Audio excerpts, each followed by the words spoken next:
Hello guys, कैसे हैं आप लोग? आई होप अच्छे होंगे। स्वागत है आपका अपने YouTube channel Vardhan medicine knowledge में। आज की वीडियो आपके लिए बहुत इंपॉर्टेंट होने वाली है, क्योंकि आज हम बात करने वाले हैं डायरिया के बारे में, जिसे हिंदी भाषा में या फिर नॉर्मल भाषा में हम दस्त बोल देते हैं, यानी लूज मोशन। वीडियो स्टार्ट करने से पहले आप सभी से एक ही रिक्वेस्ट है, यदि हमारे चैनल पर पहली बार विजिट कर रहे हैं तो चैनल को सब्सक्राइब करें, वीडियो को लाइक करें और दोस्तों के साथ शेयर करें। चलिए वीडियो स्टार्ट करते हैं। Keep focus on video. सबसे पहले हम बात करते हैं डायरिया है क्या। देखिए, डायरिया एक डाइजेस्टिव सिस्टम की डिसीज है, जो बहुत भयानक डिसीज है, जो अक्सर हमारे फूड के ऊपर डिपेंड करता है, क्योंकि कभी कभी हम ज़्यादा खाना खा लेते हैं, उस कारण भी हो जाता है, या फिर कभी रखा हुआ खाना यानी ज़्यादा टाइम का रखा हुआ खाना खाते हैं तो उस कारण भी हो जाता है, और उस फूड को हमारा डाइजेस्टिव सिस्टम डाइजेस्ट नहीं कर पाता है। अनडाइजेस्ट फूड के साथ वाटरी स्टूल आना डायरिया कहलाता है। डायरिया किसी भी उम्र के लोगों को हो सकता है। ज़्यादातर डायरिया 5 वर्ष तक के बच्चों को ज़्यादा प्रभावित करता है। गाइज, अब बात करते हैं सेकंड पॉइंट पर कि ये वायरस से होता है या फिर बैक्टीरिया से।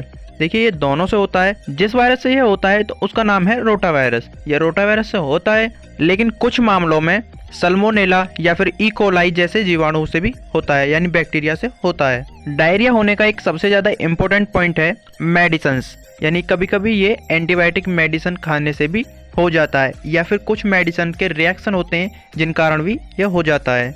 चलिए गाइज, अब बात करते हैं इसके सिम्टम्स के बारे में, यानी जब पेशेंट को डायरिया होता है तो उसमें क्या लक्षण दिखाई देते हैं। नंबर 1 पर आता है इसका लूज मोशन, यानी पेशेंट को लूज मोशन होते हैं, यानी कि वाटरी स्टूल का आना। सेकंड पॉइंट आता है इसका पेट में भारीपन होता है, यानी भारीपन रहता है पेट में। और थर्ड पॉइंट आता है पेट में दर्द और मरोड़, यानी पेट में हल्का हल्का दर्द बना रहता है, या फिर पेशेंट के लिए कभी कभी तेज भी दर्द होने लगता है। अगला पॉइंट आता है जी घबराना और उल्टी होना।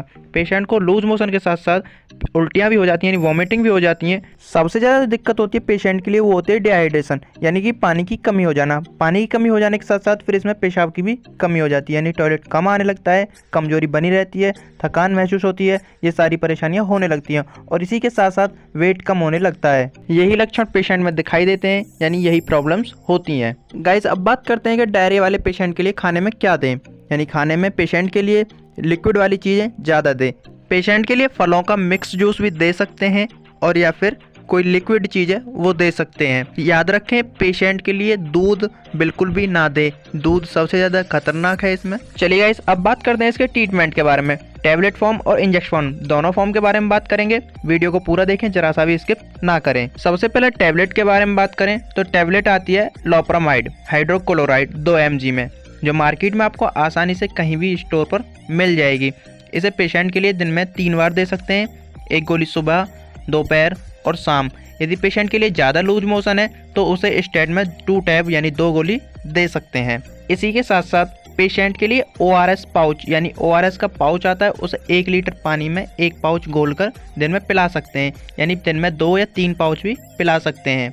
तब पेशेंट के लिए लूज मोशन होते हैं तो उसी के साथ साथ कुछ इन्फेक्शन हो जाते हैं, यानी कि हमारे आंतों में भी इन्फेक्शन हो जाता है, तो उसी के लिए टैबलेट है नेक्स्ट टैबलेट नॉर्फ्लॉक्स TZ, जिसमें ड्रग आते हैं इसमें नॉर्फ्लॉक्सासिन और टिनिडाजोल एंड लैक्टिक बेसिलस। इस टैबलेट को पेशेंट के लिए दिन में 2 बार दे सकते हैं, वो भी खाना खाने के बाद, सुबह 1 टैबलेट और शाम 1 टैबलेट। जैसे मैंने अभी बताया, पेशेंट के लिए लूज मोशन में पेट दर्द भी होने लगता है, तो जब पेशेंट के लिए पेट दर्द होता है तो पेशेंट के लिए आप टैबलेट जीरोडोल स्पास दे सकते हैं, जिसमें आपको ड्रग देखने को मिलेगा एसोक्लोफेनिक एंड ट्रोटावेरिन हाइड्रोक्लोराइड।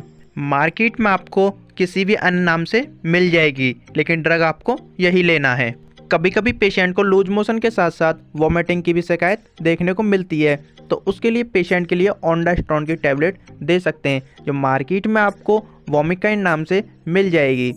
जो 4 mg में टैबलेट आती है, उसे पेशेंट के लिए दिन में 2 बार या फिर आवश्यकता होने पर दिन में 3 बार भी दे सकते हैं। यदि पेशेंट के लिए आप खाली पेट यानी भूखे पेट देंगे तो रिजल्ट आपको अच्छा देखने को मिलेगा। इन्हीं मेडिसिन के साथ साथ पेशेंट के लिए रेविप्राजोल और डोमपेरिडोन का कॉम्बिनेशन देंगे तो आपको रिजल्ट और भी काफ़ी अच्छा देखने को मिलेगा। यह कैप्सूल भी आपको खाली पेट ही देना है। पानी के ज़्यादा एब्जॉर्प्शन हेतु आप पेशेंट के लिए रेसिका टैबलेट यानी रेसिका 100 टैबलेट दे सकते हैं, जिसमें ड्रग है रेसिका डॉट्रिल।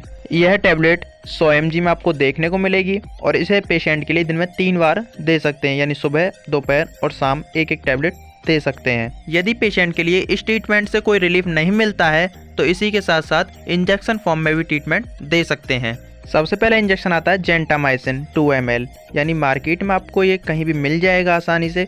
ये 80 mg आता है। इसे पेशेंट के लिए या तो मांसपेशी यानी IM या फिर IV दिन में 2 बार दे सकते हैं। इसके अलावा अमीकासिन 500 mg इंजेक्शन दे सकते हैं, जिसे IV या फिर IM दोनों तरह से पेशेंट के लिए दिया जा सकता है। इसे दिन में 2 बार दे सकते हैं।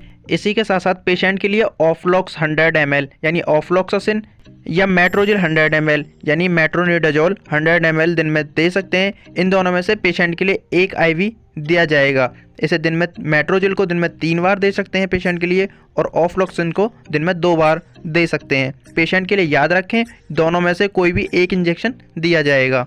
यदि पेशेंट का दर्द टैबलेट से कंट्रोल नहीं हो पा रहा है तो उसके लिए इंजेक्शन दे सकते हैं सुपर स्पास, जो 2 साल्टों का कॉम्बिनेशन है, जिसमें आपको साल्ट मिलेगा देखने को डाइसाइक्लोमाइन और डाइक्लोफेनिक सोडियम।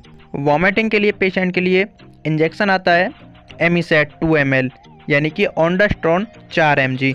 मार्केट में आपको किसी भी नाम से मिल जाएगी। सारी मेडिसिन अन्य नाम से भी मिल जाएंगी। यदि पेशेंट का फ्लूइड लॉस होने की वजह से ब्लड प्रेशर लो हो गया है यानी कि ज़्यादा ही कम हो गया है तो उसे फ्लूइड भी दे सकते हैं। पेशेंट के लिए NS 500 ml, DNS 500 ml या फिर RL 500 ml तीनों में से कोई भी फ्लूइड दे सकते हैं। याद रखें, पेशेंट के लिए D5 या फिर D25 का उपयोग ना करें, क्योंकि इनमें डेक्सट्रोज की मात्रा अधिक होती है, यानी कि डेक्सट्रोज ही होता है ये, और सोडियम नहीं होता है। तो पेशेंट का BP बढ़ाने में इनसे कोई हेल्प नहीं मिलेगी, इसलिए D5 और D25 का यूज़ ना करें। यदि पेशेंट के लिए इस ट्रीटमेंट से कोई रिलीफ नहीं मिल रहा है तो पेशेंट को रेफ़र करने की सलाह दें। आज की वीडियो में इतना ही। मिलेंगे किसी नेक्स्ट वीडियो के साथ। आपको वीडियो पसंद आई तो वीडियो को लाइक करें, चैनल को सब्सक्राइब करना ना भूलें और दोस्तों के साथ ज़रूर शेयर करें। Thanks for watching.